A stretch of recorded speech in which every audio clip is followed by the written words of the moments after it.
Ni, saya saja suruh dia membawa ini. Harga hari ni berapa? Saya jarang beli. Je. Tak beli yang mahal dan Nah, mahal. saya tunjuk ni, dia pun tak beli yang ni mahal. Tak beli dalam plastik tu aja. Saya bawa ni sebab orang tak mampu lagi dah. Baik, tapi kita ekspor kelapa sawit. Yang untung syarikat-syarikat besar bilion-bilion ringgit. Kita nak makan sendiri hasil tanaman kita tak boleh. Indonesia haramkan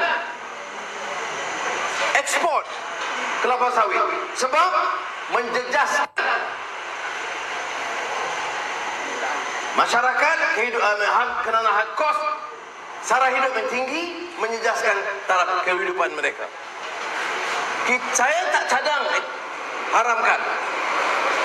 Beberapa tahun yang lalu bila kita bercakap soal harga kelapa sawit yang tinggi, minyak kelapa sawit tinggi, saya cadangkan kepada kerajaan, kamu ni wakil syarikat besar ke?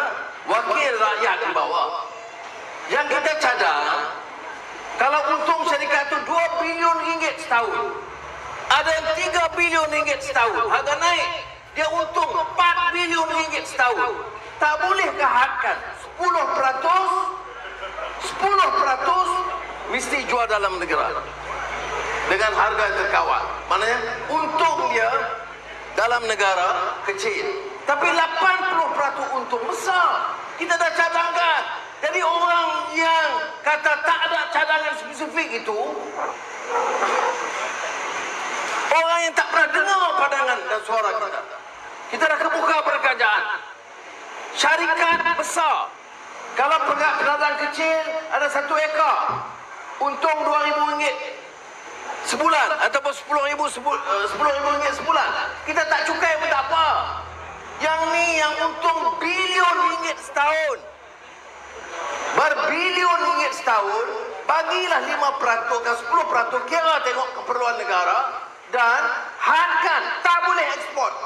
10% mesti jual dalam negara. Tapi kerajaan tak mampu buat sebab dia mewakili syarikat toke-toke besar, dia tak peduli masalah rakyat. Ini contoh tentang kelapa sawit. Banyak lagi hal-hal yang sama yang kita sebut. Bila dasar kerajaan itu memihak kepada satu pihak. Sekarang ni kalau kalangan sawah, petani, pekebun, semua naik harga. Lain pada soal makan. Dia nak marah kepada peniaga-peniaga kecil pun tak bersabarlah. Dia nak cari makan. Tak ada peniaga kecil ni yang untung begitu tinggi. Dia kebanyakannya itu boleh sekadar hidup, ya. Jadi oleh demikian kita kena timbang bagaimana nak kurangkan masalah kos yang meningkat.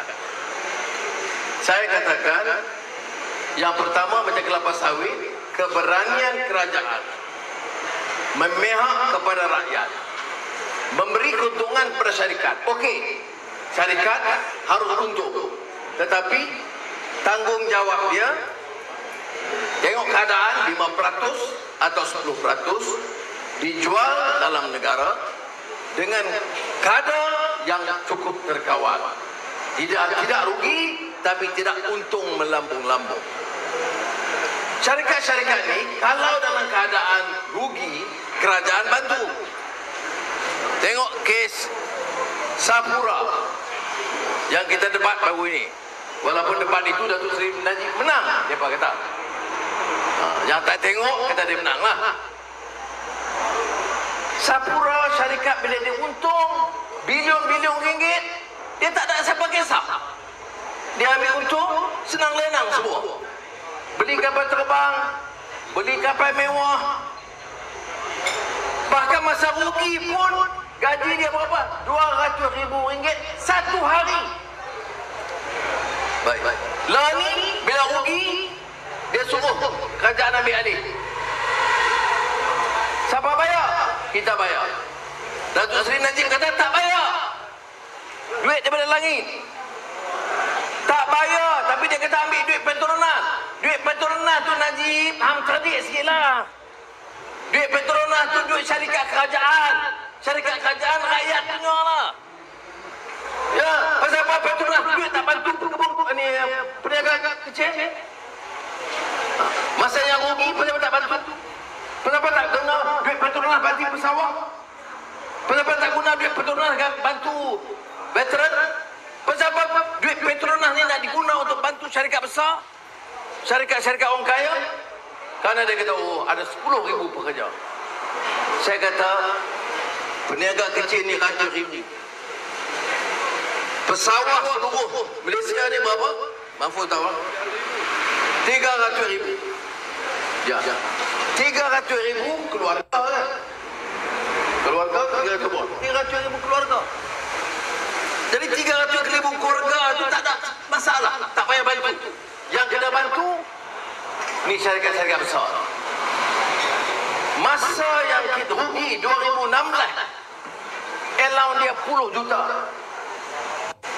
Ya. Ini yang kita gaduh. Saya tak rasa kesal. Saya bercakap mewakili rakyat. Saya tidak bercakap mengelit tauke. Yang besar, yang kaya nak bantu kita tak ada. Sebab itu kita buat jamuan tani je. Tak ada sponsor. Tak ada sponsor. Makan macam ketawah macam tu juga lah. Sedap macam tu juga kan? Ya. Ini kalau kita nak jadi orang politik, nak senang, saya sokong. Dia akan bantu. Mingkai pilihan raya tak ada problem, Alostar dia bantunya. Nah, macam mana? Syarikat kelapa sawit pun tak mau bantu kita. Sebab kita kata ambil 5% daripada dia. Sapura pun tak mau bantu kita. Serba Dinamik pun tak mau akan bantu. Jadi semua yang syarikat kaya puluh bilion tak nak bantu. Tetapi kita harap yang bantu siapa? Peniaga kecil. Betul kan ni? Inilah yang mana hari ini saya terima kasih ahli parlimen ramai, ahli Dewan Undangan Negeri pun ramai, pimpinan politik pun ada. Tapi kesempatan mereka dengar dan anggap ini sebagai keutamaan. Buka saja sidang parlimen, buka saja Dewan Undangan Negeri, kita gegar parlimen habis-habisan sehingga masalah rakyat dibela. Dan ini termasuk ke kerajaan negeri. Saya nak beritahu kerajaan negeri betul besar, turun sikit, tengok dan dengar masalah yang disebut oleh kakak tadi. Apa dia? Dalam keadaan orang susah, harga barang naik, kos sara hidup naik, janganlah naik harga sewa. Dia naik ke bawah dia sewa? Naik. Tapi PAI takkan PAI naik. Oh, PAI pun naik lesen tu. Oh, tak PAI lah, gue fail lah. Terus Mahfuz nasihat lah kawan-kawan. Orang tengah susah, janganlah naik. Saya pun pernah Menteri Kewangan 8 tahun. Masa syarikat kaya, kita cukai. Kita naik cukai. Masa syarikat tengah susah, tak kira lah syarikat Melayu ke China ke India ke, syarikat besar ke kecil, tengah dia susah, jangan ganggu dia. Jadi maknanya, dan kita kerajaan kena jimat dan pekit. Ini jimat apa? Menteri 70 lebih, duta-duta khas, penasihat lagi. Perdana Menteri tak kerti apa, kena ada penasihat dalam semua bidang. Inilah pertama kali dalam sejarah paling banyak penasihat Perdana Menteri, paling ramai menteri, paling ramai penasihat, gaji paling tinggi, paling ramai duta khas. Kerana Perdana Menteri tak boleh fungsi tanpa peranan mereka. Tapi harga barang lagi naik, masalah ekonomi lagi runcit, keadaan ekonomi politik pun lebih tegak. Bila ada masalah, dia kata ini masalah Cina. Bangkitlah masalah, timbul ketegangan di antara kaum Melayu, Cina, India. Padahal kita tahu dalam negara ini kalau kita nak maju, kita mesti angkat martabat rakyat. Sebab itu saya kata ada dua bezanya. Ada orang kata ini Kerajaan Melayu Islam, kedaulatan Melayu. Saya kata tak boleh lari daripada kenyataan sejarah tentang kedudukan bahasa dan agama dan raja-raja dan hak keistimewaan. Tetapi yang mendaulatkan negara itu ialah kedaulatan rakyat. Dan rakyat ini termasuk semua kaum Melayu, Cina, India yang boleh berpakat bersama dengan Sabah dan Sarawak untuk angkat martabat negara kita. Ini saya nak sampaikan. Yang hantar memo, saya akan pastikan ahli di parlimen kita juga teliti sama. Dan saya seperti bertanggungjawab, saya sebagai Ketua Pembangkang akan bawa juga kepada Perdana Menteri Ismail Sabri supaya bagi perhatian dalam hal ini. Dia bagi tak bagi saya tak kisah, tapi sampai parlimen kita akan bawa isu yang dibangkitkan. Apa dia hari ini?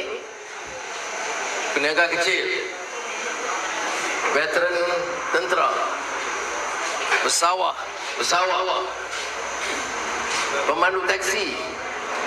Itu di antara isu-isu yang tentu kita terpaksa bangkitkan. Tapi merentas semua ini adalah masalah kos harga hidup, harga barang yang naik yang mencekam hidup rakyat. Kalau kita tengok harga kelapa sawit ini saja, malu kita. Indonesia berani sampai sekat ekspor. Walaupun sementara untuk menjaga kepentingan rakyat. Negara kita tak berani ambil apa tindakan, termasuk cadangan kita yang kecil bagi syarikat yang untung lebih 1 bilion ringgit setahun, itu berikan kadar kecil untuk penjualan dalam negara supaya tidak membebankan rakyat. Sekali lagi saya ucap terima kasih atas kesudian semua yang hadir. Wassalamualaikum warahmatullahi wabarakatuh. Reformasi!